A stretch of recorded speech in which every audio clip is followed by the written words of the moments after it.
Sir నమస్తే అండి. Sir నిన్నటిదాకా బాగా వైరల్ అవుతున్నటువంటి విషయం ఏంటంటే పవన్ కళ్యాణ్ గారు కాకినాడ పోర్టులో పీడిఎస్ రైస్ని సీజ్ చేయడం అనేది జరిగింది. అది అక్కడ దాకా వెళ్ళడానికి కూడా ఒక సాక్షాత్తు ఆంధ్రప్రదేశ్ డిప్యూటీ సీఎం గారికి కూడా పర్మిషన్ లేదు. ఆయన ఎంతోమంది రిక్వెస్ట్ చేసి వాళ్ళని అదిరిచ్చో బెదిరిచ్చో అక్కడ దాకా వెళ్ళి దాన్ని చేయాల్సినటువంటి పరిస్థితి ఉంది. అసలుకి ఈ ఇష్యూ మీద మీ అభిప్రాయం ఏంటి? అంటే ఏదైతే ప్రజలకి అందాల్సిన చాలా అంటే ఏవైతే మనకి స్టోర్లో ఇచ్చే రైస్ ఉంటుందో దారిద్ర్య రేఖకు దిగువగా ఉన్న వాళ్ళకి ఇస్తారు. అంటే హై క్లాస్ కాదు, మిడిల్ క్లాస్ కాదు.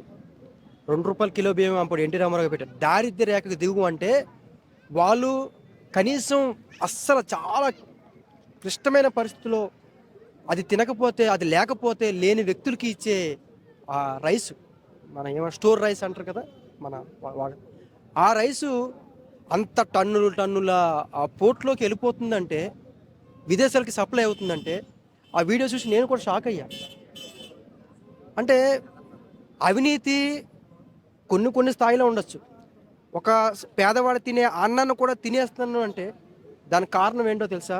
ప్రజలకి ప్రశ్నించే తత్వం లేకపోవడం వల్ల. 100 కోట్లు తినే వ్యక్తిని, 1000 కోట్లు తినే వ్యక్తిని కూడా మనం ప్రశ్నించాం. ఎందుకంటే ఈరోజు నేను మాట్లాడితే అమ్మో రేపు నన్ను ఏదో చేసేస్తారేమో, ఏదో చేసేస్తాను. నీ ఇంటి పక్కనే కదా పేదవాళ్ళు ఉంటారు, నీ చుట్టుపక్కనే కదా ఉంటారు పేదవాళ్ళు.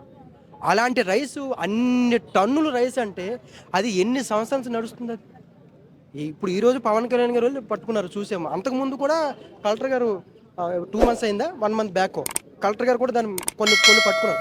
పవన్ కళ్యాణ్ గారు కూడా నేను చూశాను ఆ వీడియో. ఆయన కూడా అబ్జెక్షన్ చెప్తున్నారండి. ఎంతమంది ఎంతో ఒక 100 మంది ఎంప్లాయీస్ ఉంటారు, వాళ్ళు నష్టపోతారు అంటే అదే 10,000 మంది దాకా నష్టపోతారు సార్ అనే టాక్ నడుస్తుంది. ఆయన ఏమన్నా అంటే 10,000 నష్టపోవడం కాదు, అసలుకి ఏం జరుగుతుందని తెలియాలి కదా. రైస్ ఒక్కటే పోవడం కాదు కదా, అవతల నుంచి ఏమన్నా గ్రెనేడ్స్ లేకపోతే ఇంకా ఏమనకి ఇబ్బంది చేసేది, మనకి దేశానికి రక్షణకి కోల్పోయేటువంటి విషయాలు ఏమైనా జరిగితే అప్పుడు కూడా మీరు ఇదే నెగ్లెక్ట్గా ఉంటారంటూ క్వశ్చన్ చేశారు. ఈ అగ్రెసివ్నెస్ చూసిన తర్వాత ప్రజల్లో చాలా మంచి అభిప్రాయాలు వచ్చాయి. ఇప్పుడు దీన్ని మీరు ఎలా అనలైజ్ చేస్తారు? అంటే ప్రజలు ఏమనుకున్నారంటే, నేను చూసిన విషయం అంటే, ఓకే పవన్ కళ్యాణ్ గారిని నమ్మాము, మేము ఓటేసాము, మా ఓటు వృధా కాలేదు అన్న విషయం ఎక్కువ మంది చెప్పారు. ఆ విషయం నాకు కూడా చాలామంది ఫోన్ చేశారు, చాలామంది కామెంట్లో పెట్టారు. సో మేము వేసిన ఓటు వృధా కాలేదు. సో ఇలాంటి విషయం మీద పవన్ కళ్యాణ్ గారు పట్టుకోవడం, వెళ్ళడము, ఆ వీడియో చూసాం మేము కూడాను. సో పేద ప్రజలు, దారిద్ర్య రేఖకు ఉన్న దిగుగా ఉన్న పేదలు రైసు అన్ని టన్నులు వెళ్ళిపోతుందంటే నేను చాలా బాధపడ్డాను. నేనే కాదు, చాలామంది బాధపడ్డారు. అంటే పేదవాళ్ళకి అది కూడా అందకపోతే ఎందుకు? సో పవన్ కళ్యాణ్ గారు చేసిన ఆ విషయం నేను ఖచ్చితంగా అప్రిషియేట్ చేస్తాను. సార్ ఇదంతా జరగడానికి మెయిన్ గ్రౌండ్ లెవెల్లో జరిగేటువంటి మైనస్లు చాలా ఉంటాయి.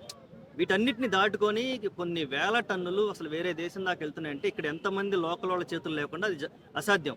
మరి ఇలాంటి వాళ్ళని ఎలా కట్టడి చేయాలంటారు అసలు? అదే ప్రభుత్వం ఏంటంటే, ప్రభుత్వం ప్రణాళిక అని ఉంటుంది. ఒక చిన్న ఎగ్జాంపుల్ చెప్తాను. సోషల్ మీడియా లేదు, ఏమీ లేని టైంలో, అంటే నేను ఒక పార్టీకో దేనికో చెప్పట్లేదు, మా నాన్నగారు మా తాత వాళ్ళు చెప్పేవాళ్ళు, ఎన్టీ రామారావు గారు ఇచ్చిన రైసు ఊర్లోకి వచ్చింది, బట్టలు వచ్చేసాయి, సంక్రాంతికి బట్టలు వచ్చేవి, రైసు కట్ట టైంకి వచ్చేది అని చెప్పేవాళ్ళు. ఎప్పుడు అసలు ఇప్పుడు ప్రతిదానికి జీపీఎస్, ఈ స్టోర్లో ఎంత రైస్ ఉందో మానిటర్ అయిపోద్ది. అంటే ఎంత టెక్నాలజీ డెవలప్ అయిన తర్వాత కూడా ఎంత పేదవాళ్ళకి అందాల్సిన రైసు ఒక షిప్పులు దాటి వేరే దేశంకి వెళ్ళిపోతుందంటే మన టెక్నాలజీ అనేది మంచి కోసం కాకుండా చెడు కోసం ఉపయోగపడుతుంది. సో టెక్నాలజీ కూడా అంత టెక్నాలజీ ఉపయోగించి మనకు ఉపయోగం లేదని ఫీలింగ్ కలుగుతుంది. నేను నా రైస్ కాకపోవచ్చు, కానీ ప్రభుత్వం అంటే ఎవరిది? మనదే. పేదవాళ్ళు ఎవరు? ప్రభుత్వాన్ని పోషించాల్సింది, పేదలను పోషించాల్సిన ప్రభుత్వం. ఆ రైస్ కూడా ఇది అవుతుందంటే చాలామంది బాధపడ్డారు. పవన్ కళ్యాణ్ గారిని ఖచ్చితంగా ఆ విషయమే కదా అప్రిషియేట్ చేస్తాం. ఎందుకంటే అది పేదవాళ్ళకి చెందాల్సిన రైస్. అది ఎప్పటి నుంచి జరుగుతుందో తెలియదు. దాని మీద పూర్తి విచారణ చేయించాలి. కలెక్టర్ గారు ఉన్నారు, కలెక్టర్ గారు విచారణ చేయించాలి. ఎన్ని సంవత్సరాలు జరుగుతుంది, వాళ్ళ మీద ఎవరెవరు ఉన్నారు వెనకాల అన్నీ కూడా ఎంక్వైరీ చేస్తే అన్ని విషయాలు బయటకు వస్తాయి. సో జెన్యూన్ ఎంక్వైరీ జరగాలి. సార్ ఇప్పుడు ఒక డిప్యూటీ సీఎం అంటే చాలా పెద్ద స్థాయి వ్యక్తి వస్తే కానీ ఇక్కడ పని జరగలేదు. ఇది మళ్ళీ రిపీట్ అవ్వాలంటే అసాధ్యం కూడా వాస్తవానికి. ఎందుకంటే ఆయనకి ఇన్ఫర్మేషన్ ఉండాలి, ఆయన తెలుసుకోవాలి, ఆయన టైం కుదరాలి. ఇప్పుడు ఫర్ ఎగ్జాంపుల్ ఫారెన్లో మీటింగ్కి వెళ్ళారనుకుందాం ఏదో పని మీద, ఇక్కడ ఉండలేరు కాబట్టి మరి ఇక్కడ చూసుకోవాల్సిన బాధ్యత లోకల్ ఎమ్మెల్యేలు కానీ, ఎంపీలు కానీ, కలెక్టర్స్ కానీ, అదర్ గవర్నమెంట్ వాళ్ళ యొక్క ఏదైతే వ్యవస్థలు ఉన్నాయో వాళ్ళ హెడ్ ఆఫ్ ది డిపార్ట్మెంట్స్ కానీ వాళ్ళందరూ ఎందుకు బాధ్యతగా లేరు? దీని మీద ప్రభుత్వం వీటి మీద కూడా దృష్టి పెట్టి వీళ్ళని కూడా బాగా కంట్రోల్ చేయాల్సిన అవసరం ఏమైనా ఉందంటారా?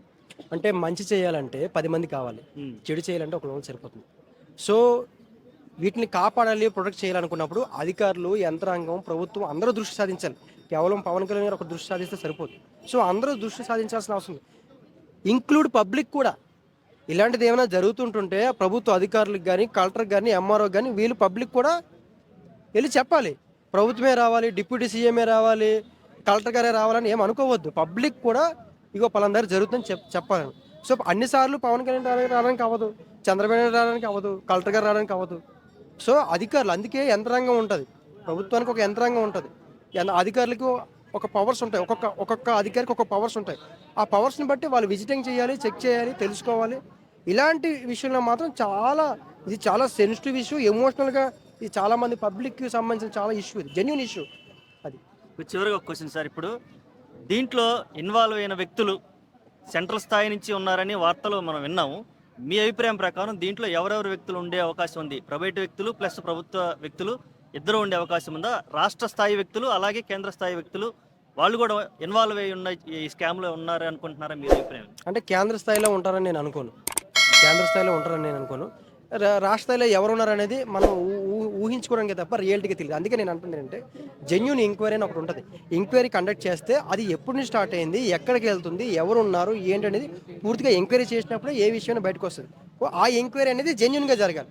ఎప్పుడు ఎక్కడ ఏ ఇన్సిడెంట్ జరిగినా సరే ఎంక్వైరీ అనేది జెన్యూన్గా జరిగినప్పుడు ఖచ్చితంగా ఆ విషయాన్ని బయటకు వస్తుంది. కాబట్టి పలానా వ్యక్తి అని మనం చెప్పలేం, ఊహించుకోవచ్చు. వాళ్ళు ఉన్నారు, వీళ్ళు ఉన్నారు అని ఊహించుకోవచ్చు. గత ప్రభుత్వం నుంచి జరుగుతుందా, లేదా ఈ ప్రభుత్వం వచ్చినప్పుడు జరుగుతుందా, లేదా అప్పటి నుంచి అప్పుడు అలాగే ఉంది, ఇప్పుడు అలాగే ఉందా అనేది మనం చెప్పలేం. సో ఖచ్చితంగా అది ఎంక్వైరీ చేస్తేనే తెలుస్తుంది. కాబట్టి ఖచ్చితంగా దాన్ని ఎంక్వైరీ కండక్ట్ చేయాలి. Okay, thank you sir.